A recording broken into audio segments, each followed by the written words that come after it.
সিলেটবাসী প্রবাসে গিয়ে রক্তের উপরে দাঁড়িয়ে বাংলাদেশের টাকা সচল রেখেছে। তাদের রক্তের মূল্য দিতে হবে, দিতে হবে, দিতে হবে। প্রিয় সিলেটবাসী, আমাদেরকে অনেকে বলছে আমরা অ্যান্টি বিএনপি পলিটিক্স করি। আমরা বিএনপির বিরোধী নই, আমরা খালেদা জিয়ার বিরোধী নই, আমরা তারেক জিয়ার বিরোধী নই, আমরা জিয়াউর রহমানের বিরোধী নই। তবে বাংলাদেশে আমরা চাঁদাবাজদেরকে ঠাঁই দিব না, ঠাঁই দিব না। আরে কাট আপ কেনাকাটা লেভেল আপ করতে এলো cut up. Best deals, authentic products আর ফাস্ট ডেলিভারি পেতে ডাউনলোড করুন কাট আপ অ্যাপ। বাংলাদেশে আমরা কোন সিন্ডিকেট ঠাঁই দিব না, ঠাঁই দিব না। বাংলাদেশে কোন সন্ত্রাসদেরকে আমরা ঠাঁই দিব না। আগামীতে যদি ঐক্য হয়, আগামীতে যারা আমাদের সহযোগিতা হবে, তাদেরকে একটি শর্ত মেনে আসতে হবে। বাংলাদেশে চাঁদাবাজি করা যাবে না, বাংলাদেশে সন্ত্রাস করা যাবে না, বাংলাদেশে সিন্ডিকেট করা যাবে না, বাংলাদেশে জনগণের রাজনীতি করতে হবে।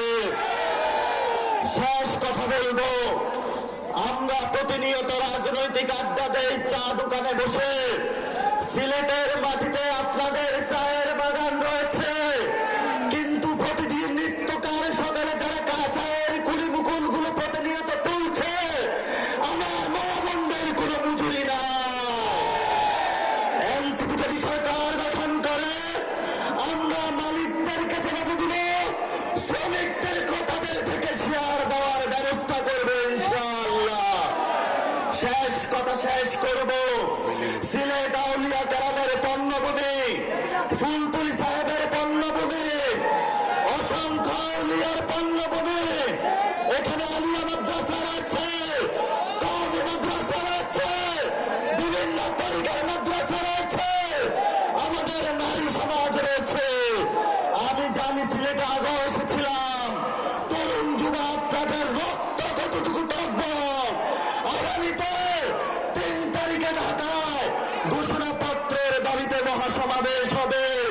সেই সমাবেশে শহীদদের রক্ত রক্ষার জন্য, আহতদের অঙ্গহানি রক্ষার জন্য, আপনার জীবন রক্ষার জন্য আমরা একত্রিত হব। ঈদ মিনারে শহীদদের রক্তের কসমের উপরে দাঁড়িয়ে হাত তুলে শপথ করে 3 তারিখে সকাল করে সবাই ঢাকা উপস্থিত হব ইনশাআল্লাহ। সিলেটবাসীর জয় হোক, শাহজালালের